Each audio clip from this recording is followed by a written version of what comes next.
രാജമോഹൻ ചേട്ടാ, അങ്ങനെ ഇനിയിപ്പോൾ ഇലക്ഷൻ ഇപ്പോൾ 2.5 മാസം കൂടിയുള്ളു. LDF നമുക്കറിയാം, ശക്തമായ ഭരണവിരുദ്ധ വികാരം അലയടിക്കുന്നു എന്ന വാർത്തകളാണ് പൊതുവെ പുറത്തു വരുന്നത്.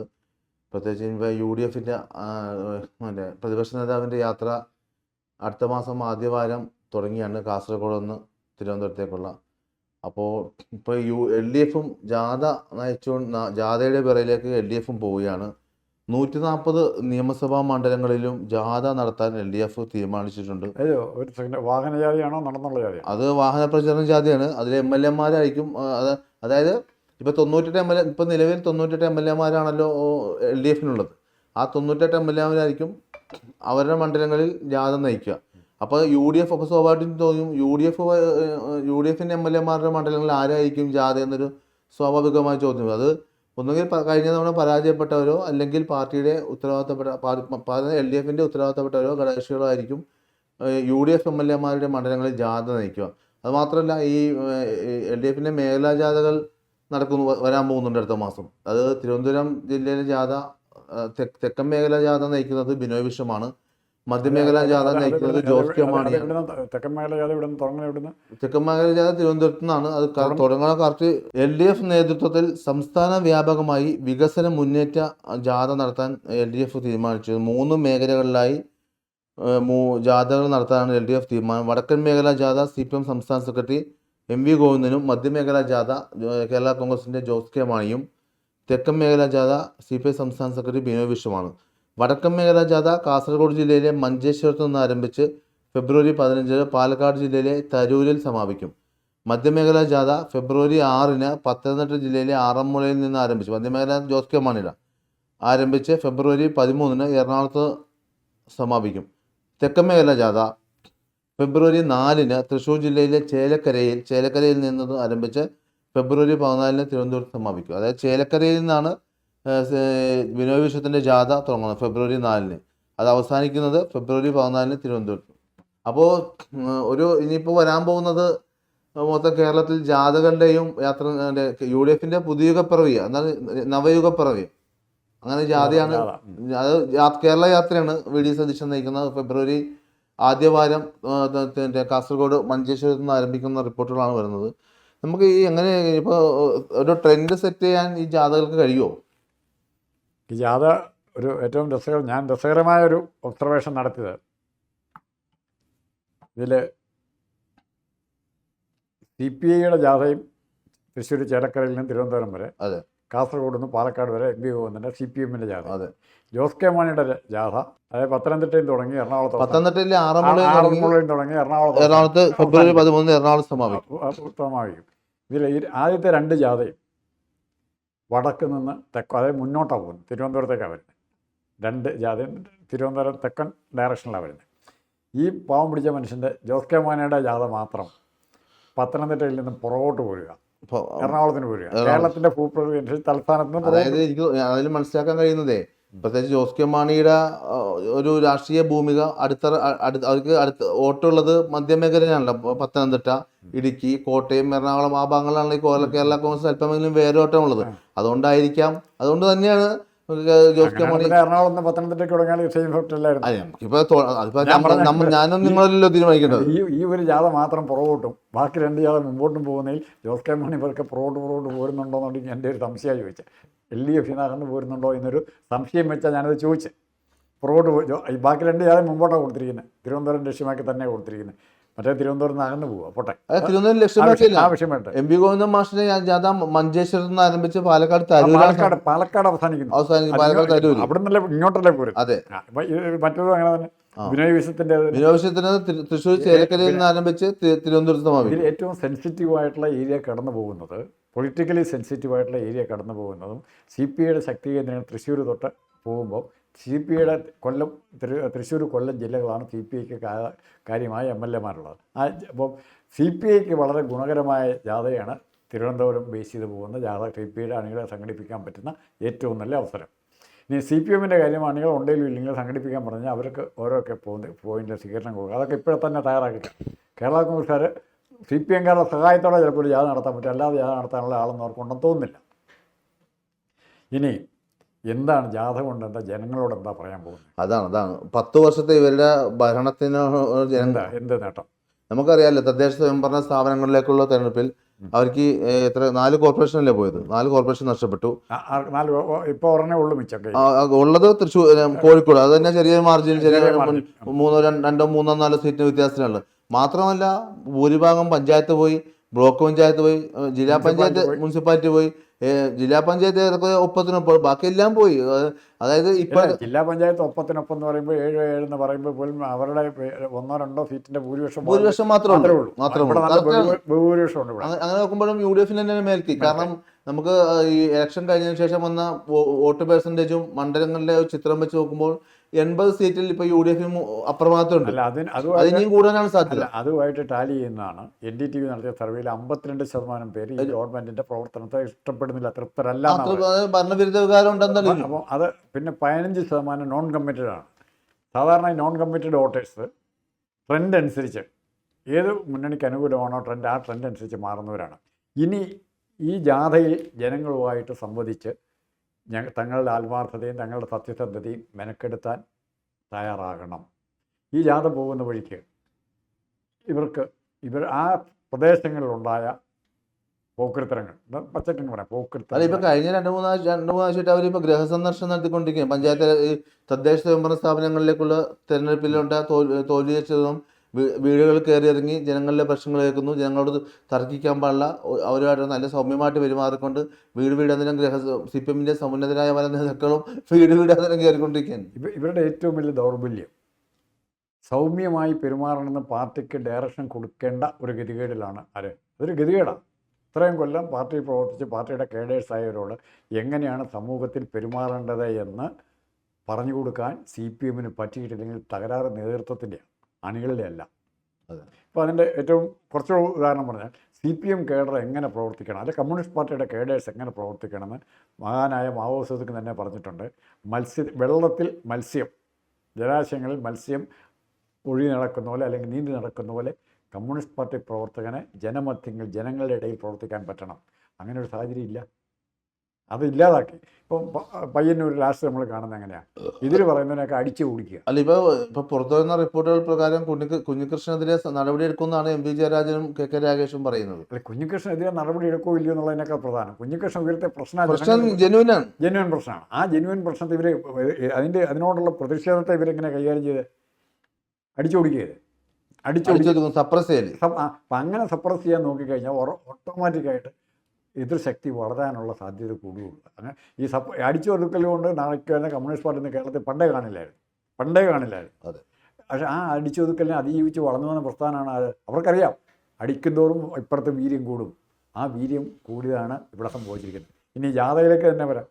ജാഥ 3 ജാഥയും 3 മേഖലയിലെയും പ്രശ്നങ്ങൾ 3 ഇവർ അതിനെക്കുറിച്ചൊരു നോട്ടോ പ്രസ് കോൺഫറൻസിൽ ഇന്ന വികസന പ്രവർത്തനം ഞങ്ങൾ നടത്തിയ വികസന പ്രവർത്തനത്തിൻ്റെ ഒരു തെളിവ് ഇവിടെ കിടക്കുന്നു.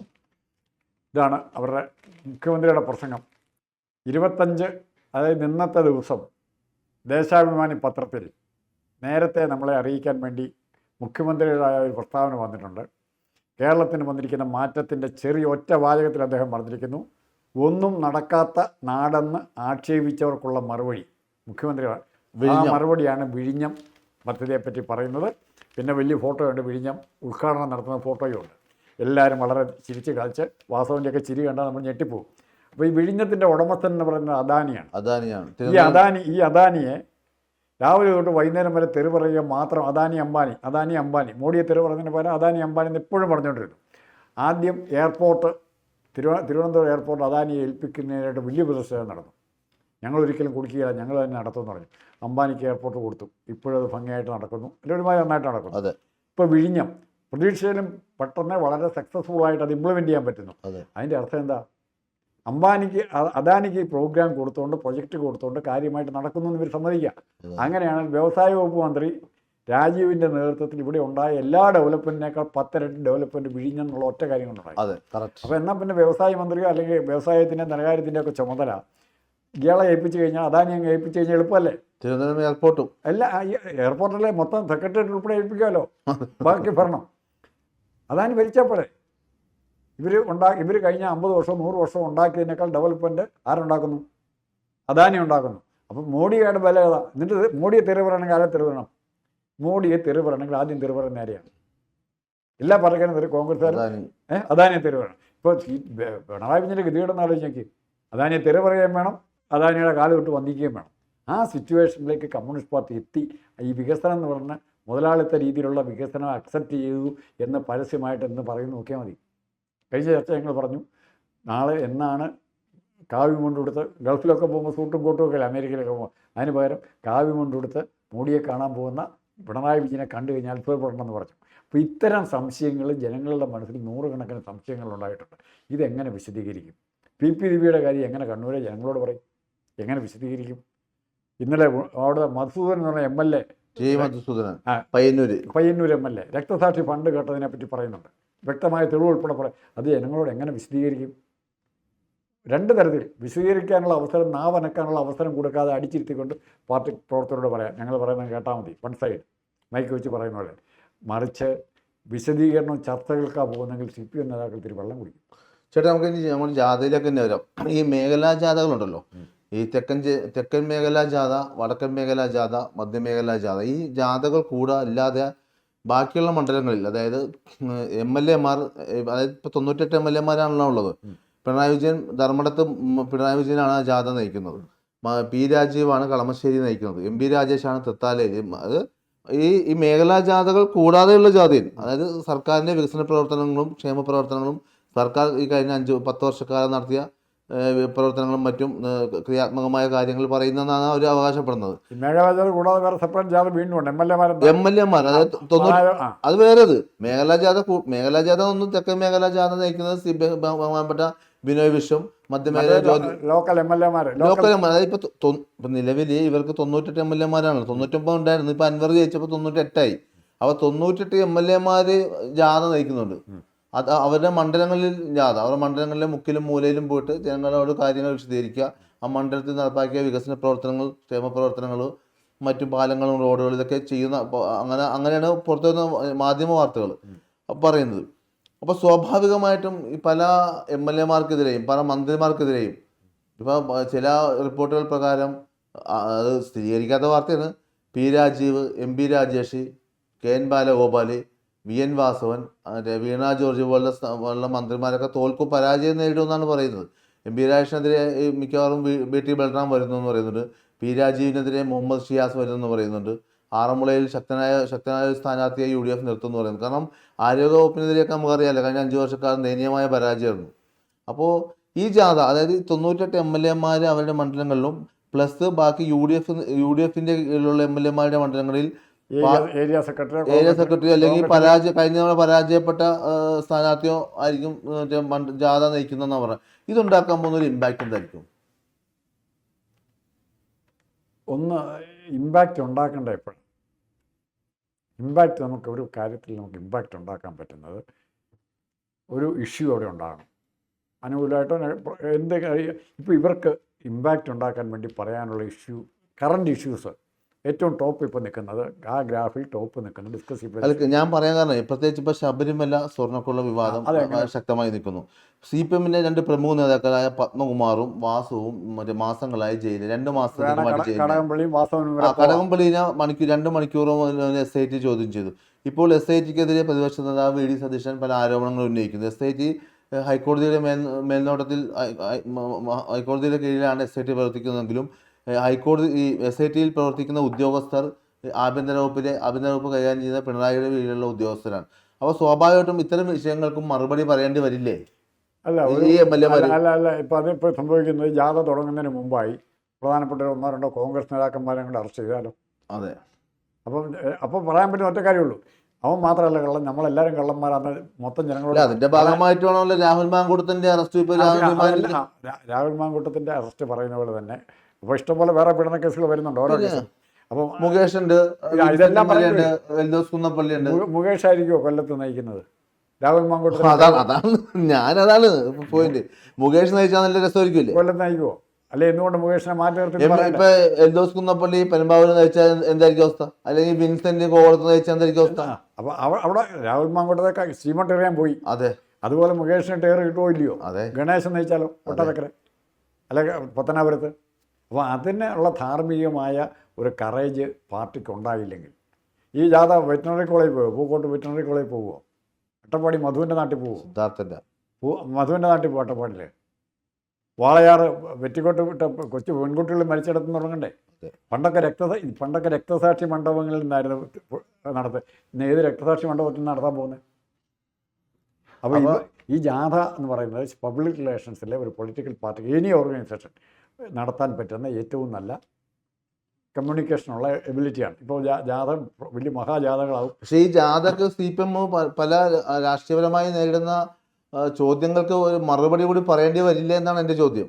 അല്ല, അതിനൊരു കൃത്യമായിട്ട് ഉത്തരം പറഞ്ഞു. നിങ്ങൾ പറയുന്നത് കേൾക്കാനാണ് ഞങ്ങൾ വരുന്നത്, ഞങ്ങൾ അങ്ങോട്ട് നിങ്ങളോടൊന്നും പറയുകയില്ല. റേഡിയോ പോലെ മുൻകൂർ ജാമ്യം എടുത്തിട്ടുണ്ട്.